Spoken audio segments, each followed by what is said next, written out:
ನಮಸ್ಕಾರ ಸ್ನೇಹಿತರೆ. ಇವತ್ತು ಡ್ರೈ ಫ್ರೂಟ್ಸ್ ಸಕ್ಕರೆ ಅಚ್ಚು ಹೇಗೆ ಮಾಡೋದು ಅಂತ ಹೇಳ್ತೀನಿ. ಇದಕ್ಕೆ ಬೇಕಾಗಿರೋದು ಅರ್ಧ ಬಟ್ಲು ಬಾದಾಮಿ, ಅರ್ಧ ಬಟ್ಲು ಗೋಡಂಬಿ, ಆಮೇಲಿಂದ ಸಕ್ಕರೆ ಅಚ್ಚಿನ ಮಣೆಗಳು ರೆಡಿ ಇರಬೇಕು. ಹಾಗೆ ನೆನೆ ಇಟ್ಟಿರೋ ಸಕ್ಕರೆನ ನಾನು 1.5 ಪಾವು ಸಕ್ಕರೆನ ನೆನೆ ಇಟ್ಟಿದ್ದೆ. ಅದಕ್ಕೆ ಒಂದು ಸ್ವಲ್ಪ ಹಾಲು, ಮೊಸರು ಅದು ಹಾಕಿ ಶೋಧಿಸ್ಕೊಂಡಿದ್ದೀನಿ. ಅದು ಸಾಮಾನ್ಯ ಎಲ್ಲರೂ ಮಾಡೋ ಕೆಲಸವೇ, ಅದು ಎಲ್ರಿಗೂ ಗೊತ್ತಿರುತ್ತೆ. ಹಾಗೆ ಶೋಧಿಸ್ಕೊಂಡಿರೋ ಸಕ್ಕರೆ ನೀರು ಇದು. ಇವಾಗ ಅದನ್ನು ಪಾಕಕ್ಕೆ ಇಡ್ತೀನಿ. ಈ ಗೋಡಂಬಿ ಮತ್ತು ಬಾದಾಮಿ ಎರಡನ್ನೂ ನುಣ್ಣಗೆ ನಾವು ಪುಡಿ ಮಾಡ್ಕೋಬೇಕು. ಇವಾಗ ಸಕ್ಕರೆ ಪಾಕ ಮಾಡ್ಕೊಳ್ಳೋದಕ್ಕೆ ಒಂದು 3ರಿಂದ 4 ಸೌಟು ನಾನು ಸಕ್ಕರೆ ನೀರನ್ನ ಪಾತ್ರೆಗೆ ಹಾಕ್ಕೊಂಡಿದ್ದೀನಿ. ಇದು ಕುದೀತಾ ಇದೆ.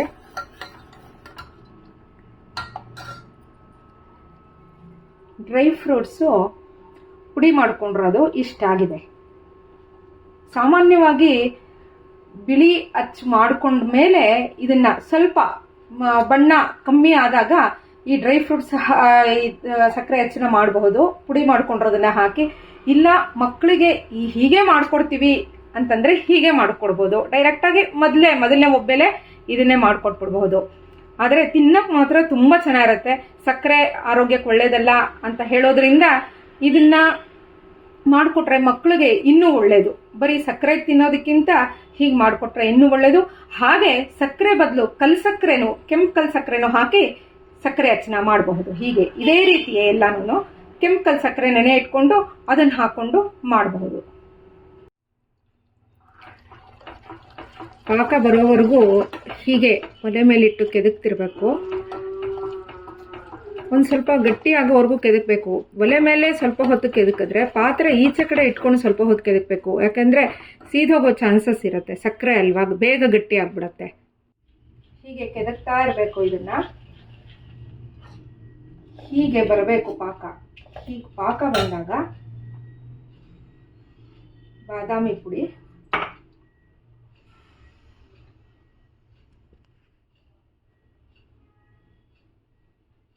ಗೋಡಂಬಿ ಪುಡಿ ಎರಡನ್ನೂ ಹಾಕ್ಕೊಂಡು ಚೆನ್ನಾಗಿ ಕೆದಕಬೇಕು. ಅದು ಗಂಟಿಲ್ದ ಹಾಗೆ ಮಿಕ್ಸ್ ಆಗಬೇಕು ಚೆನ್ನಾಗಿ.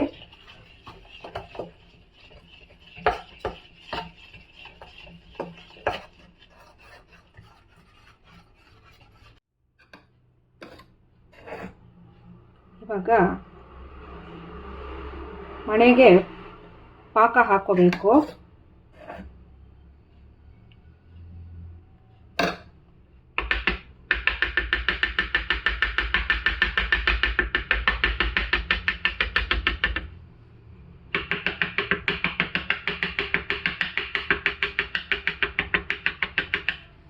ಹಾಗೆ ಎಲ್ಲ ಮಣೆಗೂ ಈ ಪಾಕನ ಹಾಕ್ಕೊಳ್ಬೇಕು. ಈಗ 1 ಕಪ್ ಕೆಂಪಲ್ ಸಕ್ಕರೆ ತಗೊಂಡಿದ್ದೀನಿ.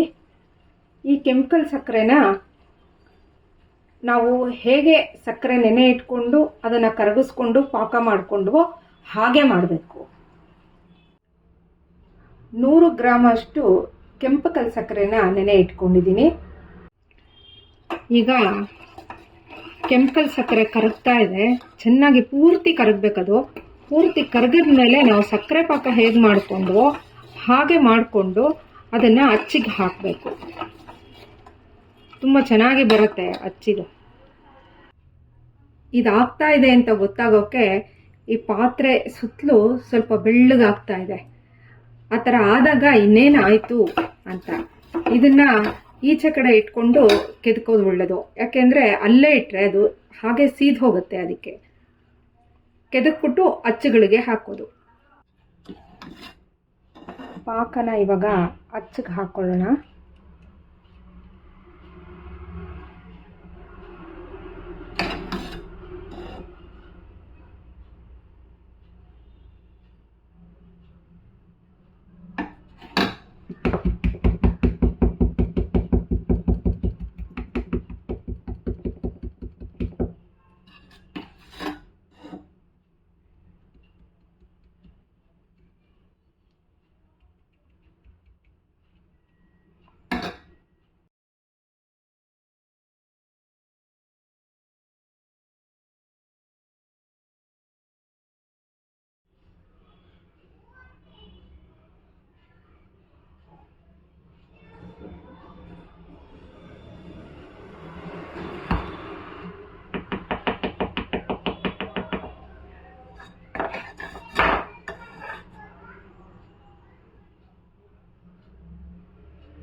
ಹೀಗೆ ಎಲ್ಲ ಹಚ್ಚಿನ ಮಣೆಗಳಿಗೂ ಪಾಕನ ಹಾಕ್ಕೊಳ್ಬೇಕು.